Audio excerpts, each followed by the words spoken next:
everyone and welcome to my channel. Today I'm sharing Christmas DIYs using Sublimation.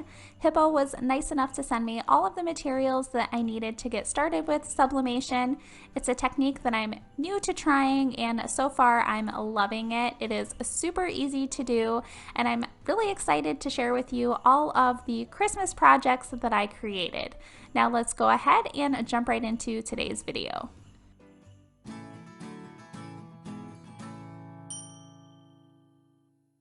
The first thing that you need to get started with sublimation is either a sublimation printer, which can be pretty pricey, or you can use an Epson EcoTank printer that you can convert into a sublimation printer. The Epson EcoTanks have a bunch of different models, but the one I'm going to be converting today is the 2720 model. Once you convert your printer into a sublimation printer, you can no longer use it as an everyday printer, so just keep that in mind. To convert mine today, I'm going to be using this Hiipoo Sublimation ink. It comes with 4 different colors and then also some protective gloves, and it looks almost identical to the Epson ink that my printer came with, only obviously it's sublimation ink, not regular ink. So I went ahead and discarded my Epson ink since I will never need it. I went ahead and opened all of the ink. As you can see here, it comes in the black, blue, red, and yellow color.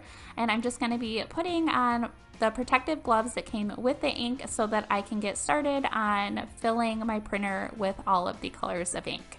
Filling the ink is super easy. I just had to lift the top of my printer to get to the storage compartment where the ink is stored.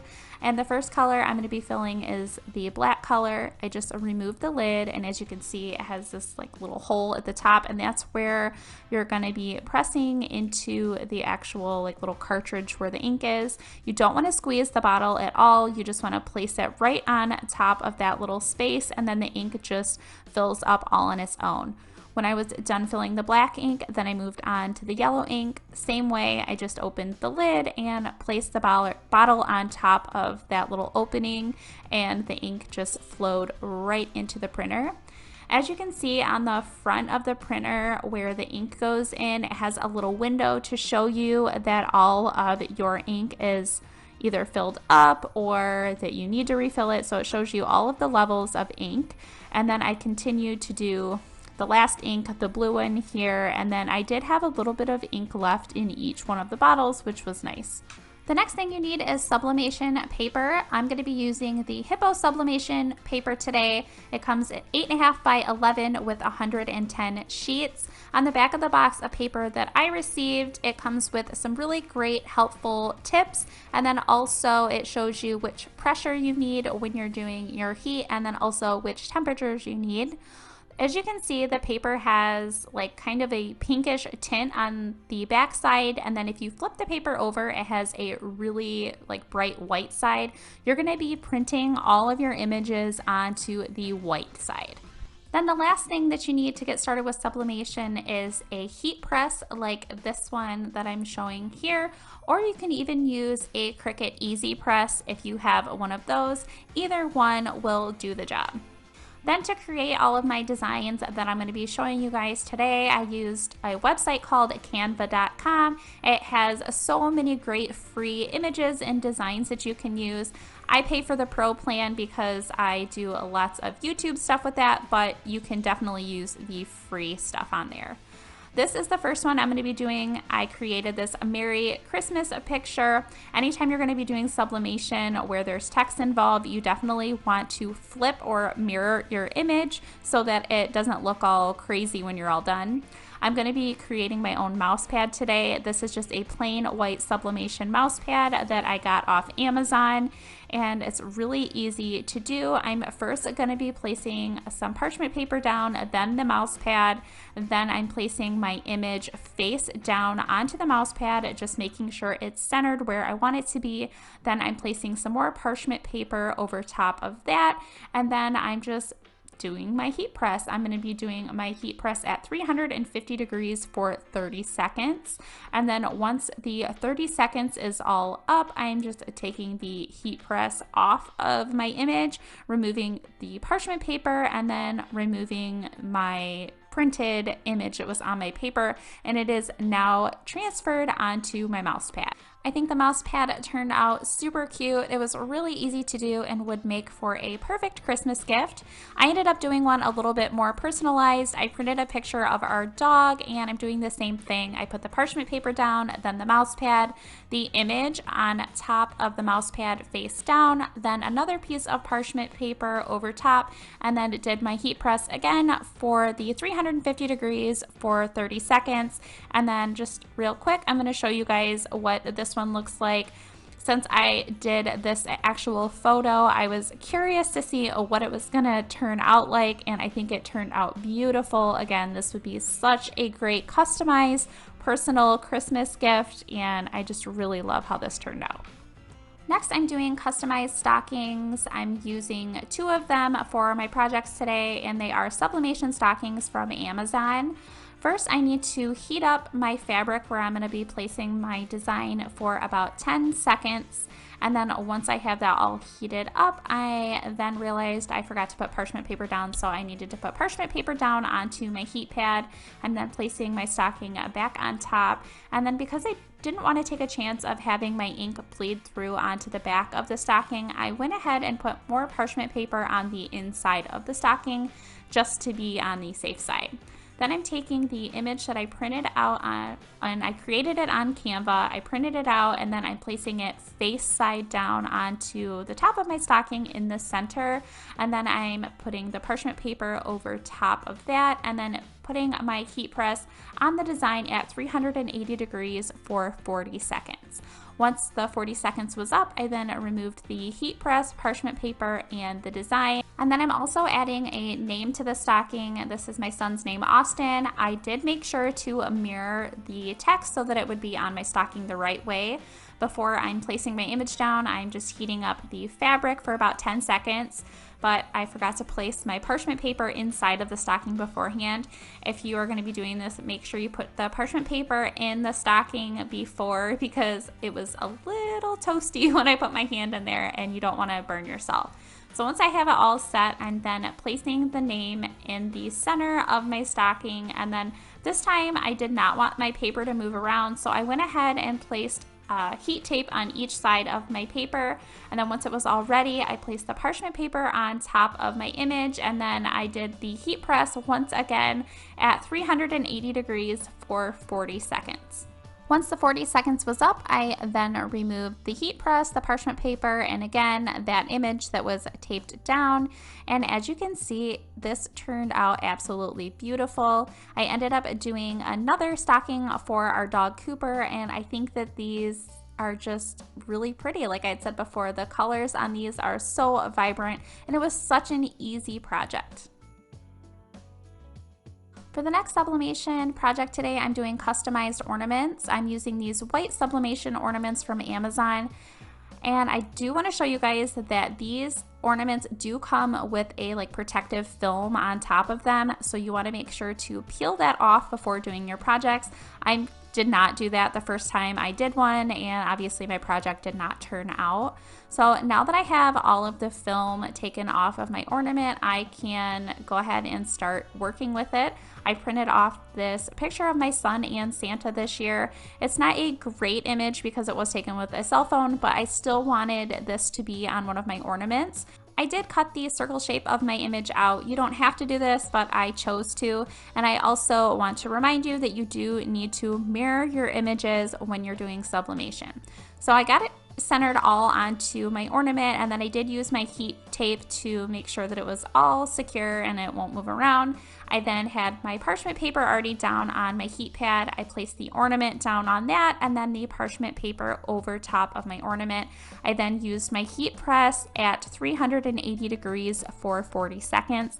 And then once that was all done, I just removed the heat tape and the paper that I had my image printed on. And this is what the ornament looks like. I think it turned out super cute.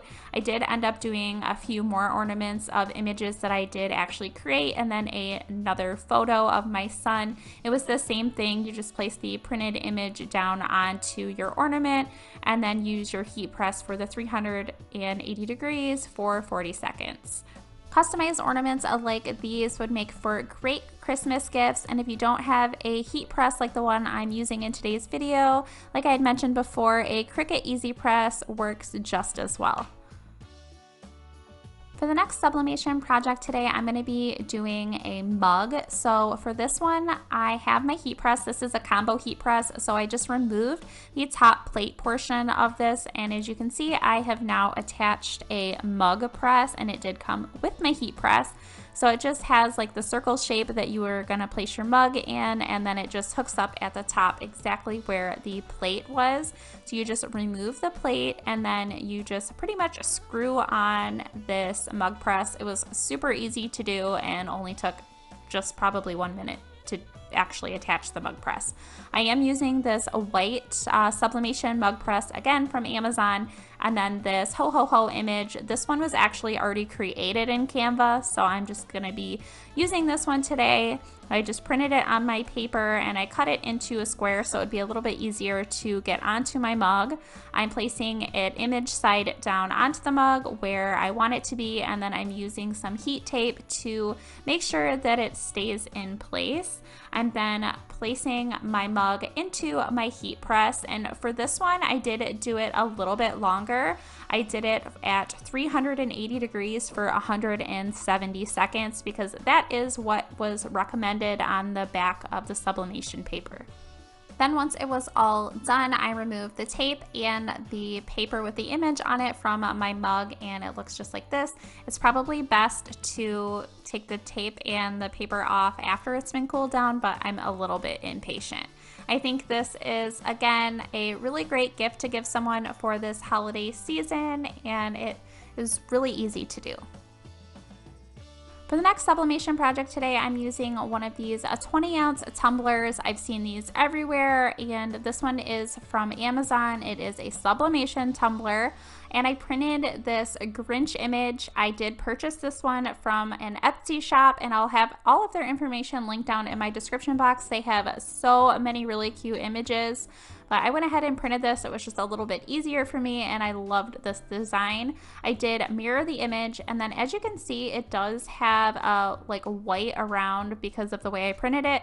I went ahead and cut that off because if I were to leave that on, you will see that on your cup. So I did not want that on there, so I just used my little Cricut cutter here and cut off all of the edges. Now that all of those white edges are off, I placed my image on my cup, image side down, and I did leave some of the paper sticking out at the top and bottom of the cup because I'm going to be folding that over so that you can have the image transferred there as well. Now the trick to this is you want to make sure that your image is on your cup as tight as possible. So I'm just making sure that I'm pulling my paper super tight, almost to the point to where I think I'm going to rip my paper, because you want to make sure that your image is really going to be transferred well. So I just used my heat tape to tape everything down. I did the seam of the cup first, and then once I had that seam all taped down, I then started at the top of my tumbler and I folded all of that paper that was left over at the top. I folded that around the very top of my cup, and then once it was all folded down, I used more of the heat tape to tape all of that down. I found that the more tape that you use around your cup to get everything really, really tight is better. This was actually the first tumbler that I've ever done, and I feel like I should have used more tape to make sure that the top and bottom were super tight. You also want to make sure that you have no crinkles or bubbles in your paper because that will mess up the transfer. Now that I have my image all taped on my tumbler, I'm placing the tumbler in my mug press. As you can see, this is not large enough to do my tumbler in just one try, so I did have to mark off with a pencil where the heat press was not, so that I know where to do it again. I am going to be doing the heat press in different sections of the tumbler. I did it at 350 degrees for 50 seconds for this section. Then once that was all done, I removed the heat press from the tumbler, and then I just pressed the tumbler or pushed the tumbler through the heat press so that I could do the second section. And then I did that again for the 350 degrees for 50 seconds. And then it also didn't have like the front part didn't cover all the way on the heat press. So once this section was all finished, I ended up turning the tumbler a little bit and then doing each one of those sections again for the 50 seconds. Now that all of the sections of my tumbler have been pressed, I'm removing the heat tape and my image paper. Now, again, I'm super impatient, so here I'm just using the sleeve of my sweatshirt as kind of like a heat pad. You probably should wait until your tumbler has been cooled down, but I don't like to wait. So I'm just taking all the tape off and then removing that paper. And as you can see, my image is now transferred onto my tumbler. I think it turned out so cute, but as you can see here, I didn't get my paper tight enough around the bottom, so it's a little bit faded, and then at the very top of the tumbler it's a little faded as well, but I still think it turned out really great for my first try, and now I know what not to do and what to do. This is what the cup looks like all finished. I also ended up doing a second tumbler. This one turned out much better, and this one says I run on coffee at Christmas cheer, and this is also from the same Etsy shop that I got the Grinch one. Now for the last sublimation project today, I'm going to be doing one of these little wristlets that you can get from Amazon. These are sublimation wristlets, and I printed off, well, I designed these and then printed these off. They are about 5.5 long by just a little over 1 inch wide, and one of them says Merry Christmas, the other one says World's Best Nana. I did flip the images so that they would be correct when I transfer them. So I have them all printed out, and then I did end up cutting them down, and I do wish I would have had them a little bit longer so that they kind of overlapped and I didn't have to worry about if they were going to be long enough on my wristlet. So what you want to do is just place your image side down onto your little wristlet band here, and then use the heat tape to make sure that it is on your wristlet super tight so that the image transfers really well. Once I had it all taped on, I then used my parchment paper on my heat pad, placed my wristlet onto the heat pad with the parchment paper over top, and then used my heat press. I did my heat press at 380 degrees for 50 seconds. And then once that was all done with this side, I removed the paper, and then I did have to do the other side of the wristlet. And for that side, I just did it with the plain like plaid paper.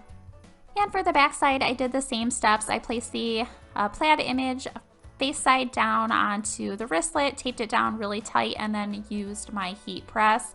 These are so easy to do, along with all of the rest of the projects that I did in today's video. These are the wristlets that I did all finished. These would make, again, for great Christmas gifts.